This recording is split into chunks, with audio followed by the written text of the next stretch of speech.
जयराम रमेश जी, राजेश ठाकुर जी, अलमगीर आलम जी, Pradeep Yadav ji, stage पे Congress party के वरिष्ठ नेता, हमारे कोalition पार्टनर के वरिष्ठ नेता, भाइयों और बहनों, प्रेस के हमारे मित्रों, आप सबका यहाँ बहुत बहुत स्वागत, नमस्कार।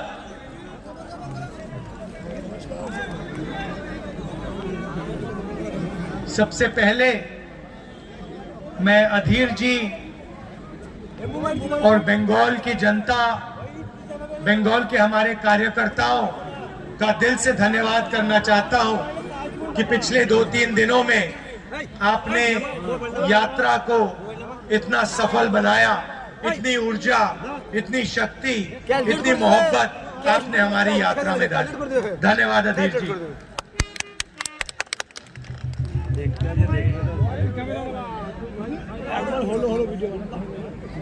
एक साल पहले हमने भारत जोड़ो यात्रा कन्याकुमारी से कश्मीर तक शुरू की।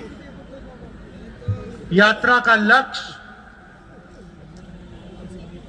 जो आरएसएस और बीजेपी के लोगों ने देश में नफरत और हिंसा फैला रखी है, उसके खिलाफ खड़ा होना और उनकी विचारधारा के सामने हमारी विचारधारा,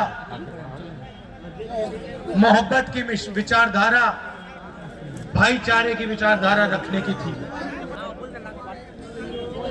एक लाइन में, एक नारे में यात्रा से निकली। नफरत के बाजार में मोहब्बत की दुकान खोलनी है और जहां भी ये नफरत का बाजार खोलते हैं वहां कांग्रेस पार्टी, हमारे अलायंस पार्टनर मोहब्बत की दुकान खोल देते हैं। इस यात्रा में हमने न्याय शब्द भी जोड़ा। पिछले साल काफी लोगों ने हमें कहा कि कन्याकुमारी से कश्मीर आप चल लिए, बंगाल, मणिपुर, नागालैंड, अरुणाचल, झारखंड, छत्तीसगढ़, उड़ीसा, इन प्रदेशों का क्या होगा। बहुत सारे लोगों ने कहा कि आपको दूसरी यात्रा भी करनी चाहिए, झारखंड में से निकलना चाहिए, बंगाल, उड़ीसा, बाकी स्टेट्स में से भी निकलना चाहिए। तो इसलिए हमने दूसरी भारत जोड़ो यात्रा शुरू की और इसमें जैसे मैंने कहा हमने न्याय शब्द जोड़ दिया, क्योंकि हिंदुस्तान में आज करोड़ों लोगों के साथ अन्याय हो रहा है। यहां पे हजारों युवा हैं। आप चाहो भी तो नरेंद्र मोदी के हिंदुस्तान में आपको रोजगार नहीं मिल सकता। सही बात है, गलत बात है? ठीक से बोलो, सही है। दिल्ली तक सुनाई देना चाहिए। क्यों? क्योंकि नरेंद्र मोदी ने नोटबंदी की, गलत जीएसटी लागू की और जो छोटे व्यापारी हैं, स्मॉल एंड मीडियम बिजनेस जो चलाते हैं, उनको नोटबंदी से, जीएसटी से उनको खत्म कर दिया। तो जो हमारी रोजगार की रीढ़ की हड्डी है, उसको नरेंद्र मोदी जी ने, बीजेपी ने तोड़ दिया। और नतीजा यह है कि हिंदुस्तान में आज करोड़ों युवा हैं, मगर 40 साल से सबसे ज्यादा बेरोजगारी हमारे इस देश में है, क्योंकि नरेंद्र मोदी जी चाहते हैं कि युवाओं को रोजगार ना मिले और हिंदुस्तान के 2-3-4 अरबपति इस देश का पूरा धन उठा के ले जाए।